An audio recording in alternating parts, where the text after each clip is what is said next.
तो ये देखिए फ्रेंड्स, मैंने शाम की टी टाइम के लिए और बच्चों की छोटे मोटे भूख के लिए ये आटा बिस्किट बनाई है। ये मैंने बिना ओवन में बनाई है और देखिए कितनी बढ़िया भी बनी है और कितनी क्रिस्पी भी बनी है। तो चलिए इसकी रेसिपी हम देख लेते हैं। तो अब हम बाउल में 1 कप गेहूं का आटा ले लेंगे। ये वही गेहूं का आटा है जिससे हम हर रोज़ रोटियां बनाते हैं। आप अगर चाहें तो इसमें मैदे से भी बना सकते हैं, बट मैंने आज आटे से ही बनाई है। ये भी बहुत ही टेस्टी लगती है। तो चलिए उसी कप के मेज़रमेंट से हम यहाँ आधा कप बेसन का यूज़ करेंगे। अगर बेसन डालते हैं तो इसमें एक अलग सा ही टेस्ट आता है। अगर आपको बेसन पसंद नहीं है तो आप सिर्फ इसमें आटे से भी बना सकते हैं और मैदे से भी बना सकते हैं। अब स्वादानुसार थोड़ा सा नमक डालेंगे। उसी के साथ में हम डालेंगे यहाँ इलायची पाउडर 1 टीस्पून। तो हल्के हाथों से इसे एक बार हम मिक्स कर लेंगे, ये इस तरह से। अब हम 1/3 कप यहाँ शुगर पाउडर डालेंगे। तो अगर आप मीठा ज़्यादा चाहते हैं तो आप इसकी क्वांटिटी कम ज़्यादा कर सकते हैं।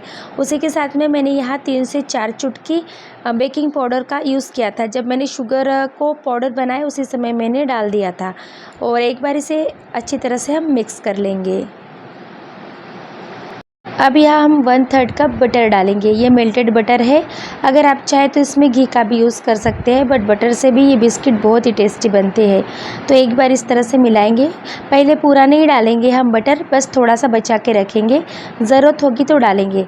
तो ये देखिए, अगर हमें लगता है कि ये थोड़ा सा डो सूखा सूखा सा है तो यहाँ पे 1 चम्मच और आप बटर का यूज़ कर सकते हैं, बट धीरे धीरे से ये यहाँ सेट हो जाता है। तो ये देखिए डो को हमने अच्छी तरह से लगा दी है। तो चलिए अभी इसके छोटे छोटे नान खटाई बनाना शुरू करते हैं या फिर बिस्किट बनाना शुरू करते हैं। तो थोड़ा सा हाथ में इस तरह से हम ऑयल या फिर घी ग्रीस कर लेंगे या फिर बटर भी ग्रीस कर सकते हैं। अब आपको जिस साइज़ का चाहे उस साइज़ का बिस्किट बना सकते हैं। तो मैं मीडियम साइज़ की बनाऊँगी। तो इस तरह से हथेली से थोड़ा सा दबा लेंगे। आप गोल भी साइज़ दे सकते हो या लॉन्ग भी साइज़ दे सकते हो, आपको जैसा पसंद है वैसा साइज़ आप बना सकते हो। तो मैं थोड़ा सा गोलाकार आकार से ही बनाऊंगी, दिखने में भी काफ़ी सुंदर लगता है और बहुत ही अच्छे बनते हैं। तो चलिए इस तरह से हम बना लेंगे। तो चलिए बिस्किट पर डिज़ाइन बना देते हैं। तो इस तरह से चाकू से हम इसकी डिज़ाइन बनाएंगे, इस तरह से लंबे लंबे रेशे बनाएंगे। आप चाहे तो जैसा भी डिज़ाइन आप इसके ऊपर बना सकते हैं। तो ये देखिए हमारी एक बिस्किट बन गई है। दोनों तरफ से हम इसी तरह से बनाएंगे। ये काफ़ी सुंदर भी लगते हैं, जब बन जाते हैं तो बहुत ही अच्छे लगते हैं। बिस्किट बन गई। तो इस तरह से केक टेन पे हम इसे रख देंगे। अगर आपके पास में केक टेन है तो केक टेन पे रखिए, अगर नहीं है तो कोई बात नहीं, आप थाली पर भी इसे रख सकते हैं। तो ये देखिए सारे बिस्किट को मैंने बना ली है। तो चलिए अभी बेक करने का समय आ गया है।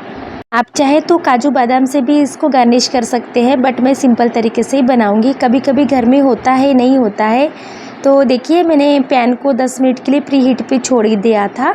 अच्छी तरह से पैन गर्म हो गई है। तो चलिए इसे रख देंगे और कम से कम 30 से 35 मिनट के लिए हम लो टेम्परेचर पे इसे बेक करेंगे।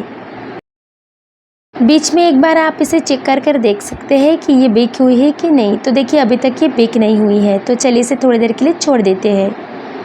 तो ये देखिए 30 से 35 मिनट हो चुके हैं। तो ये देखिए हमारे बिस्किट भी अच्छी तरह से बेक हो गई है। दिखने में थोड़ी सी ऐसी लग रही है, बट ये बेक हो गई है। तो चलिए इसे निकाल देते हैं, ठंडा होने के लिए छोड़ देते हैं।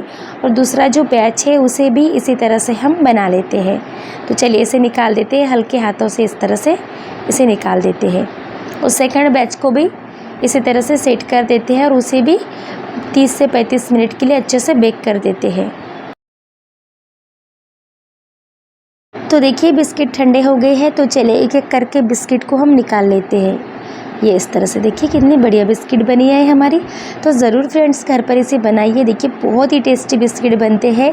अगर ये बिस्किट आप बनाना सीख जाएंगे तो मेरी गारंटी है कि बिल्कुल आप बेकरी से लाना भूल जाएंगे। आपका जब मन चाहे तब आप बिस्किट को घर में बनाकर खा सकते हैं। ये बहुत ही टेस्टी बिस्किट बनती है।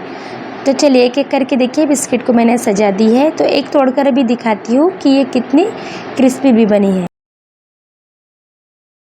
तो चलिए तोड़कर दिखाती हूँ। तो ये देखिए फ्रेंड्स अंदर से भी कितनी बढ़िया बनी है और देखिए कितनी खस्तेदार भी बनी है। तो जब चाहे आपका मन, आप इस नान खटाई को ज़रूर घर पर ट्राई कर सकते हैं। तो आज की हमारी आटा बिस्किट की रेसिपी आप सभी को कैसी लगी फ्रेंड्स, ज़रूर मुझे बताइए। अगर अच्छी लगी तो चैनल को लाइक शेयर सब्सक्राइब करना बिल्कुल मत भूलिए और हमेशा की तरह कहती हूँ बेल आइकन को भी प्रेस करना मत भूलिए। तो फ्रेंड्स मिलते हैं नेक्स्ट वीडियो में एक नई रेसिपी के साथ में, एक नई वीडियोज़ के साथ में। तब तक के लिए बाय बाय।